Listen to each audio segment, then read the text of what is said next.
Next question है question number 3, किसकी books में? In the books of Delhi club. आपको बनाना है यहाँ पे रिसीट्स एंड पेमेंट्स अकाउंट और ईयर एंड हो रहा है for the year ending on 31 March 2019।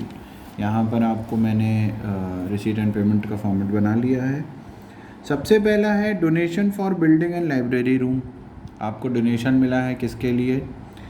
Building के लिए और लाइब्रेरी रूम के लिए।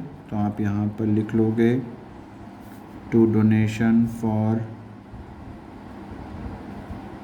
बिल्डिंग एंड लाइब्रेरी रूम कितना? 1, 10, 100,000, 10,000, लाख रुपीज़, 2 लाख रुपीज़।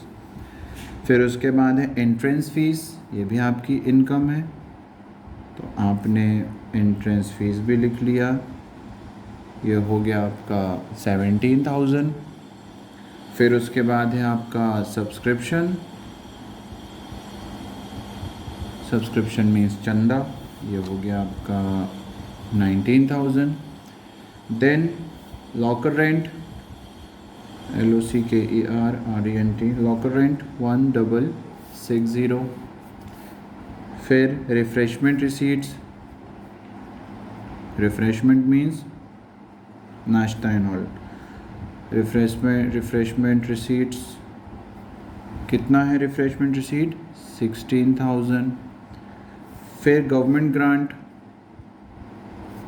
सरकार की तरफ से आपको कुछ अनुदान मिला है, सब्सिडी हो सकती है या किसी चीज़ के लिए कुछ ग्रांट हो सकता है, कंसेशन हो सकता है, तो ये है टोटल आपका 25,000। ठीक है, यहाँ पर कोई डाउट? अब हम बात करते हैं पेमेंट साइड। आपने लैंड परचेज़ कर ली, पेमेंट हो गया आपका, लेकिन आपके पास जो लैंड आया है वो क्या है? कैपिटल नेचर का है। तो जब कभी भी आप इसकी पोस्टिंग करोगे वो कहाँ जाएगा? बैलेंस शीट में जाएगा। बाय परचेज ऑफ लैंड कितना? 1, 10, 100,000, 10,000, लाख, 1 लाख रुपीज़।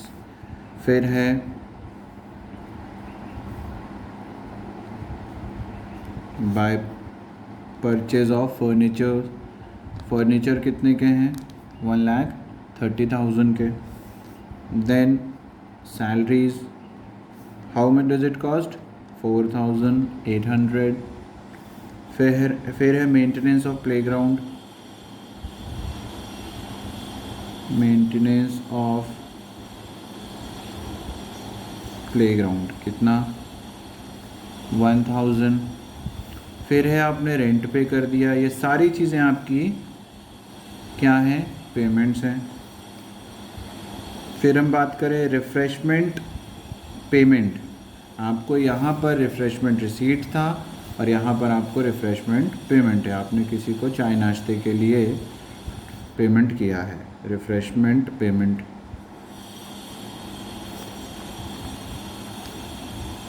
$8,000 का। फिर लाइब्रेरी बुक्स, कैपिटल नेचर होता अगर इनकम एंड एक्सपेंडिचर अकाउंट बनता तो, हो गया 25,000। फिर है by purchase of 90% government bonds, rate of return इसमें कितना है? 90% है, 1,60,000। टर्म डिपॉजिट, 1 दिन, 1 महीना, 6 महीने, 1 ईयर, 3 ईयर, 5 ईयर, ऐसे जो एक सिर्फ पर्टिकुलर टर्म के लिए पैसे डिपॉजिट किए जाते हैं ये कहलाते हैं, मतलब एक टर्म के लिए डिपॉजिट जो किए जाते हैं उनको हम टर्म डिपॉजिट कहते हैं। Term deposit with bank 15,000।